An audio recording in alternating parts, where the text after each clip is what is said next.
Hi, I'm Sarah Shrimplin, and this is my final assignment for AEP 855. I'm getting a master's in elementary education with an emphasis in English speakers of other languages. And I decided to focus on the social justice issues revolving around culture and diversity in the classroom since I'm seeking a degree in ESL. So the articles I used was Culture in the Classroom, Raising the Voice, Teaching Through a Multicultural Lens, and Their View, My View. How I found these articles were by researching keywords such as multiculturalism and diversity. I used ERIC, which is an online library database that has educational journals and articles, and I used the Fort Hays State University online library. The first article, Culture in the Classroom. This article really helps you define culture and the impact culture has on your teaching. So do you define culture by the holidays that we celebrate or the language we speak, by race or traditions? This article defines culture by how we experience the world around us. I think it's really important that we remember the person next to us may not have the same interpretation of the exact same experience that we have, and that there are different perspectives and we need to respect those perspectives. An example of their perspective versus ours was a student. And the student states, a bunch of teachers here, they think they know what's wrong with us, but they don't.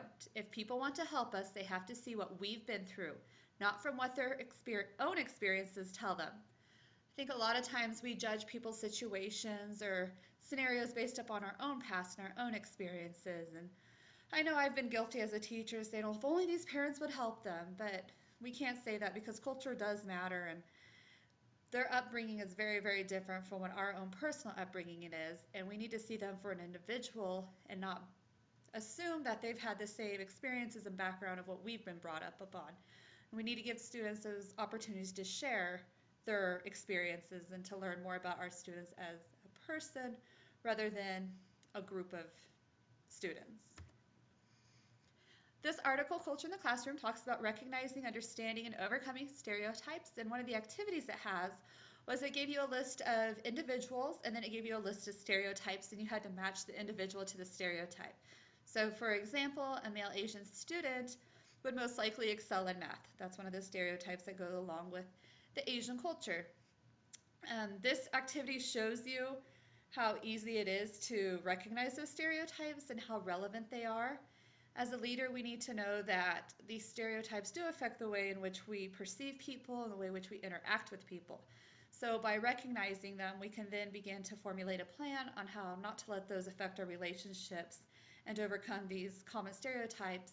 Whether they were set up by past experiences or the media, they're still something that need to be addressed. The second article, Raising the Voice, Teaching Through a Multicultural Lens. This article gives you techniques in which to teach diverse students and the relevance it is today. So 3 ways to teach through a multicultural lens is to reflect, be aware, and to check our cultural competence. When reflecting, we need to ask, what are my personal stereotypes? Whether it's regards to religion or race, ethnicity, culture, we all have them, and they do affect the way in which we interact and we approach people. I know personally, when I first started teaching, my roster showed me that majority of my students were ESL or English as Second Language students. And I remember thinking, how am I going to teach them reading and writing and math and all of this when they don't even know how to speak English? So that was a personal stereotype that I had, and I had to overcome this stereotype. So the second point in reflecting is, how can I overcome these assumptions? Well, for me personally with that one was just the experience. Once I got to meet them, I realized that they do know English. They're just not proficient. And so I think for us to be able to overcome these stereotypes, we need to be willing to look outside the box and willing to break down those barriers and to take off the blinders that a lot of times it's the world and the media sets up for us. What are stereotypes about me others may have? We need to be aware of stereotypes about our own gender and race, and when people approach us, those stereotypes may exist. And so we also need to do some self-reflecting on how the world perceives us. The third component when teaching through a multicultural lens is awareness. We need to reflect and be aware of our own multiculturalism. We need to be aware of our own beliefs and stereotypes and assumptions. And it just goes on, this article continues to talk about how important it is to know your own strengths and to know your own faults, and just so when we are around those individuals, when we're around our students and parents and people that we lead, that we don't let these stereotypes interfere with our job or our leadership. And the second part is, am I aware of how I encourage culture and diversity in the classroom? We need to create opportunities for students to be able to share themselves, to share their identity and their experiences. Once these connections are made and once students have that opportunity to share themselves, we then know their past experiences and past background, and we can build up on it. And I also think by encouraging culture and diversity will engage your students and gives them a sense of value and shows them the respect you have for them and where they've came from. The third part is our cultural competence. It gives 4 components to cultural competence that teachers need to check. So do we understand culture and its role in the classroom? Do we take responsibility for learning about students' culture and community? Do we use culture as a basis for student learning? And do we promote a flexible use of students' local and global culture? I really think it shows that as an educator and as a leader, we have to take it upon ourselves to learn about our students. You're not going to find that in a roster. You're not going to find that in your curriculum. That's going to be found through interest inventories and conversations with your students and providing those opportunities to allow your students to express themselves, their identity, and their past experiences. Once those are established, you will be able to create that culture for learning. You'll be able to use that as a basis to draw upon those experiences for students. The third article, Their View, My View, is about a teacher, Mr. Melvin, and he goes on a journey to find his racial identity. And while he's on this journey, his students, particularly the African American students, are calling him racist. And so he decides to try to find the answer to this question: how do my African American students experience and define racist behavior by me as their white male teacher? So through his experience, he finds out that there's a disconnect between the home culture and the school culture.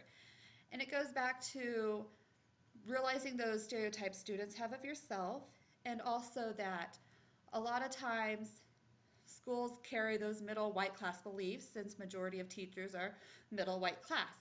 A lot of our students do not come from that economic group or that, I guess, ethnicity, race.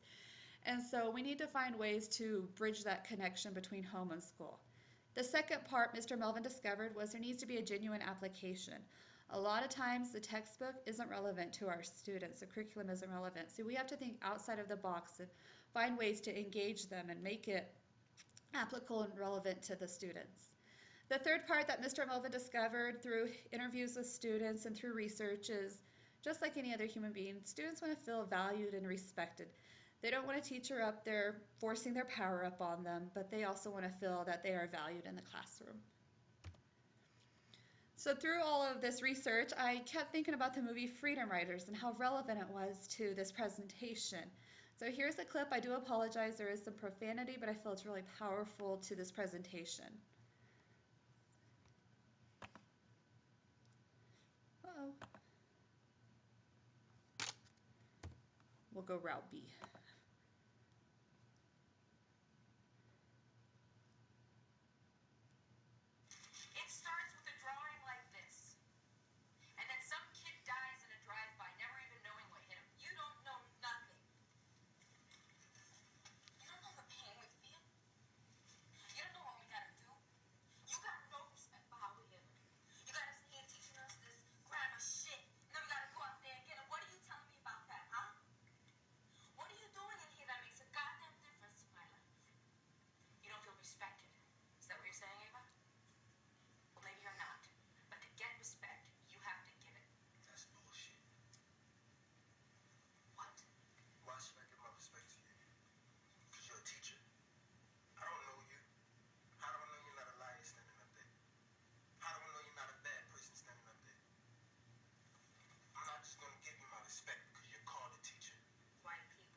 This little clip shows, I think, the power behind social justice issues that need to be addressed in the classroom. They felt that she was demanding power for them, and they bring up the point of the stereotypes they have, her being a white teacher, and a lot of times in school it is a white middle class dominated classroom by, I guess, teachers, and the students don't match those colors. So I think this points out we cannot be color or culture blind to the world around us. We can't assume that everyone has to live by our standards. It also points out that the curriculum, like she said, why does she need to learn it? It's not relevant to her. It's not going to help her out in her real world. We need to find ways to make the information, the curriculum relevant to our students and show them the importance of it. And this will help motivate them. So if you haven't seen the movie Freedom Writers, I would really recommend it. It's very powerful and very relevant to this presentation. So some statistics taken from this article, Their View, My View, is that the percentage of white teachers in public schools rose from 86% in 1991 to 90% in 1996. Along with the percentage of white teachers increasing, the students of color have increased as well. And they believe by 2035, students of color are expected to be the majority of students in public schools in the United States. This issue of learning how to work with these individuals, learning how to lead these individuals is very relevant and very important for me as an educator and leader. Some challenges I face are my current demographics. In my school, 73% of my students are Hispanic, 21% are white, 50% of my students this past year were English language learners, and 84% of students in our school are economically disadvantaged. So just based on that statistics of the 277 students in my school, I think it points out how relevant this is to me, that a lot of my students do not come from the same background that I've came from. I grew up in a middle white class background, and 84% of my students do not have the same social status and did not have the same experiences. And I really have to take down those blinders and get to know my students for who they are. Another challenge I face is the curriculum. A lot of the curriculums are based upon middle white class beliefs, and I need to think outside the box to find ways to engage and get to know my students. Stereotypes, I need to be aware of my own personal stereotypes and stereotypes that my students might have of myself and how to overcome those. And I think it's also important to teach our students about the social justice issues and teach them about equality. So what does this mean for you and me? We need to ask ourselves, are we culturally competent? Do we take the time to get to know our students and to use that foundation to build upon for prior learning? Do we utilize the psychodynamic approach? Do we change our leadership ways and our leadership styles to meet the needs of those around us? And the third point is, how can we bridge the disconnect between home culture and school culture? And I think the main answer to this is finding a way to engage our students and making the information relevant and applicable to them, and providing them with opportunities to be able to express their own identity and culture. And these are the resources that I used for this presentation.